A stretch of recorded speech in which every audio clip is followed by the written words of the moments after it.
Bonjour à tous, est-ce que vous m'entendez? Oui, Oui, c'est bon.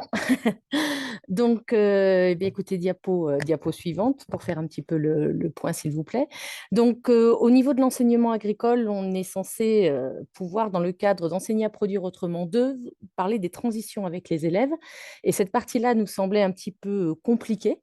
Donc, on avait décidé d'essayer de trouver une manière d'aborder les transitions, notamment au niveau de la forêt et des changements climatiques, à travers de la ludopédagogie.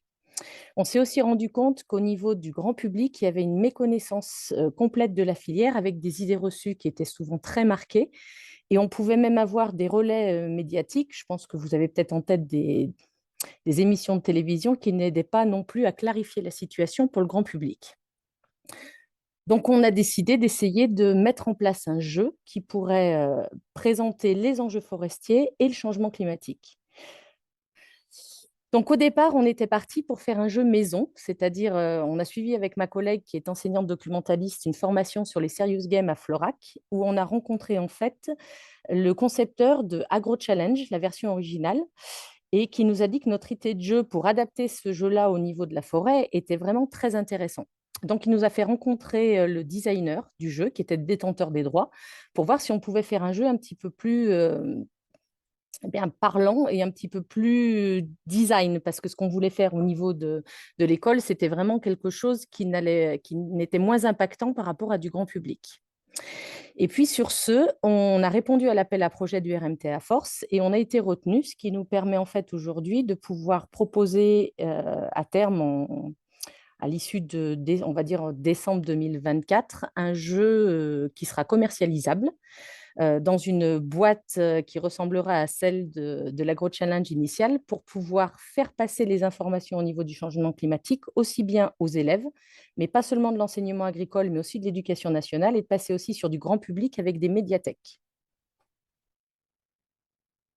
Alors, les objectifs de ce jeu aujourd'hui, c'est vraiment de pouvoir parler de la forêt et de faire tomber toutes les idées reçues du grand public et des élèves par rapport à ça, puisque nous, on est dans une école forestière, mais on se rend bien compte que tous les autres élèves de l'enseignement agricole n'ont que peu de connaissances sur la forêt.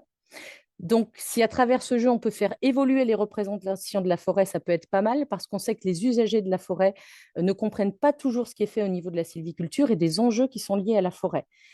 Donc, on voudrait que tout le monde puisse améliorer ses connaissances vis-à-vis de la filière, et tout ça de manière ludique. Donc, au niveau du jeu, pour calquer au jeu original, il fallait qu'on propose 21 solutions et 21 problèmes, et puis qu'on ait cette approche ludique avec des cartes grand public qui soient faciles d'accès.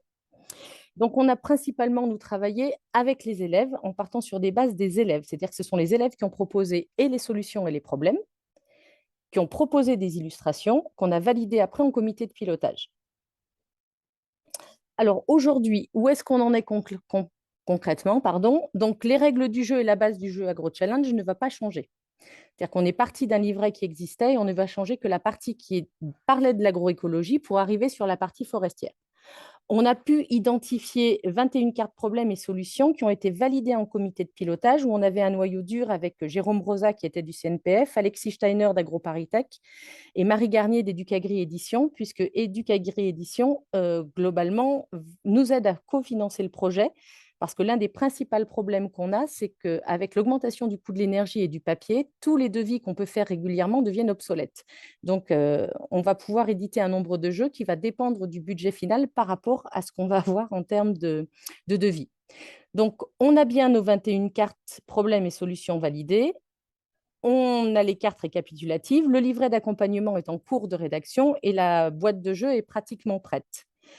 Au niveau des règles du jeu, comme je vous l'ai dit tout à l'heure, l'idée, c'est de pouvoir proposer des jeux dynamiques autour de 15-20 minutes pour que les élèves s'approprient facilement les enjeux climatiques et les enjeux liés à la forêt et que derrière, il puisse y avoir des débats dans les classes.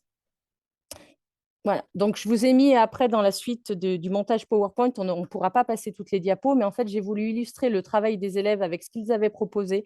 Au niveau des thématiques sur la validation des thèmes, on a peu changé de choses au niveau du comité de pilotage, c'est-à-dire que la base, elle a été proposée par des élèves qui sont en forêt et en gestion des milieux naturels et de la faune. Et puis après, au niveau des illustrations, qui étaient des illustrations maison, le designer a pu proposer et adapter Tu peux des passer, Bilal. illustrations qui pouvaient fonctionner. Voilà, donc elles peuvent défiler, mais c'est si les gens sont intéressés après pour pouvoir voir. Les images que vous avez dessous avec les numéros, ce sont l'état actuel des diapos où on en est. Et aujourd'hui, on est dans une phase de test, c'est-à-dire que ça a été testé au niveau du Salon de l'Agriculture sur du grand public. Voilà, on peut les faire défiler pour arriver, juste pour que les gens se rendent compte de là où on en est au niveau du visuel. C'est testé au niveau des élèves, nous on l'a testé au niveau de collège, on l'a testé au niveau de classe de primaire, c'est testé au niveau de lycéens et c'est testé au niveau de propriétaires forestiers. Donc pour valider les illustrations, pour voir si les gens les comprennent ou s'il faut qu'on modifie quelque chose et pour valider les intitulés, sachant que le gros du travail c'est sur le livret pour qu'on puisse apporter des compléments d'information aux enseignants qui vont utiliser le jeu ou dans les médiathèques.